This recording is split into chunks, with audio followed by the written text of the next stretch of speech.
advocate of CBDCs, central bank digital currencies. Here he is, in fact, advocating for them. Today, I'm proud to say that under the UK's presidency, the group of the world's 7 most advanced economies, the G7, is launching a set of public policy principles for retail central bank digital currencies, CBDCs.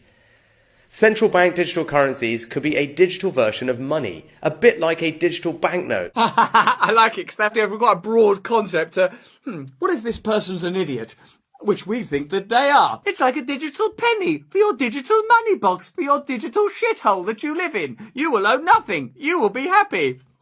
That could be used alongside physical notes and coins. For now, till we phase them out, if you start any little trucker protests, oh, where's my money gone? The digital piggy bank is broken, I'm afraid. Start being a bit more cooperative. Unlike most of the digital money people use daily today, it would be issued directly by a central bank, like the Bank of England in the UK. That's good, a central bank. Nothing wrong with centralised authority, centralised power, globalist decrees coming down from on high, avoiding democracy. That's exactly what we want. Keep talking. And governments and central banks across the world are working together. Oh, really? They're working together? Well, that's just such great news. The IMF, the World Bank. Why don't we involve the WEF and the WHO? What we need are unelected global bodies that have been able to co-opt political power, respond to financial power, and ignore and oppress ordinary people. Whether it's the recent medical emergency or the cost of living crisis, we're seeing the benefits all around us. I can't wait for your next policy. You're going to take our money now. This is great. Looking into what having a digital currency might mean in practice. I think I know what it means in practice. More power for you, no power for us. This includes issues that people care about, such as ensuring users' money would be safe and secure,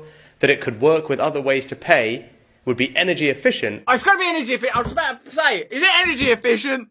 Is it energy efficient? I've got to make sure.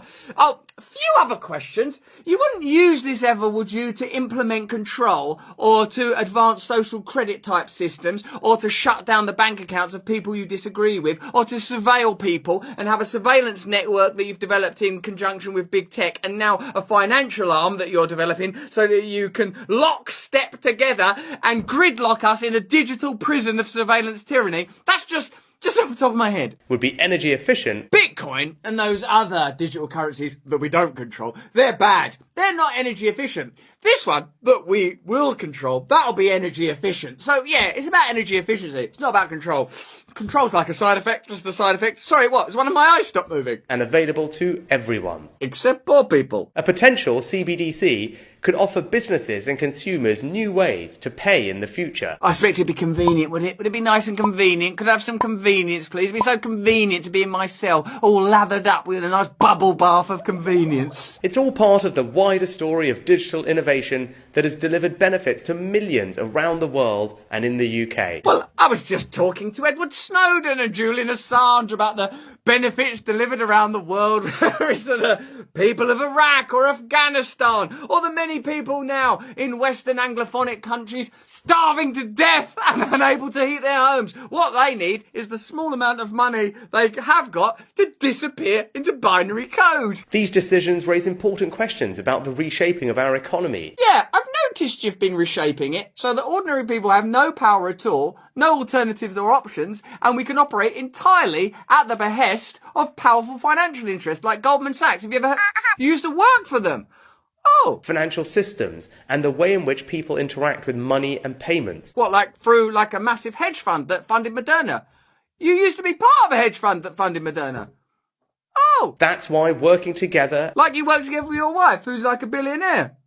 Oh. In the UK, earlier this year, I announced a new joint task force between the Treasury and the Bank of England to look into a potential CBDC as a complement to cash and bank deposits. It's just a compliment. It's a lovely little compliment. Over here, you've got your money in the bank. Over here, you've got your digital thing. Oh no, what's this one doing? Oh look, it's phasing it out, look. Oh no, what's happening? We're in digital prison. We're also hearing from firms, technology experts and others.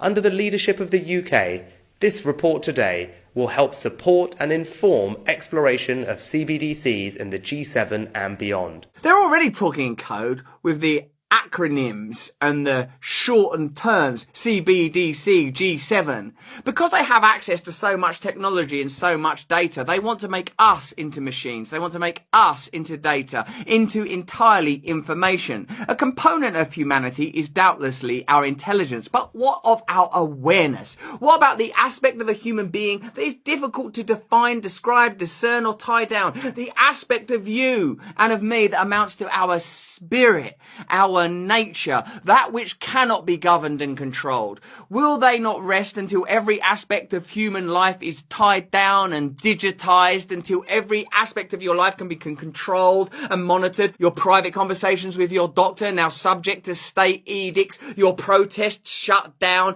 your every conversation observed, your entire life just data points in the hands of Google and Facebook and Apple. What are they turning us into? They are turning us into machines. They are denying us our humanness, our ability to disagree, our ability to be unusual, our ability to be strange, our right to be who we are, our right to freedom. With these principles... Principles? Sorry, principles? Do you not mean evil master plan? The G7 is leading an important step change in the global policy conversation. Our shared objective is to ensure that CBDCs will be grounded in long-standing commitments to transparency. Because you've been very good at that. You've been very good at that. I noticed during the lockdown there, all the transparency, well, our government were having parties, where various state officials in America were having parties, where redacted documents from Pfizer just disappear like Kaiser Soze. And like that, he's gone. No, you're the guys to bring us transparency. Keep talking. The rule of law and sound economic governance. The G7 will continue its work in this important area, working with others to enhance understanding and use of these principles. Do you think if you keep saying the word principles, we'll mistakenly think you have some? We're excited to be taking a leading role with G7 members in publishing this exploratory work, bringing money and finance into the 21st century.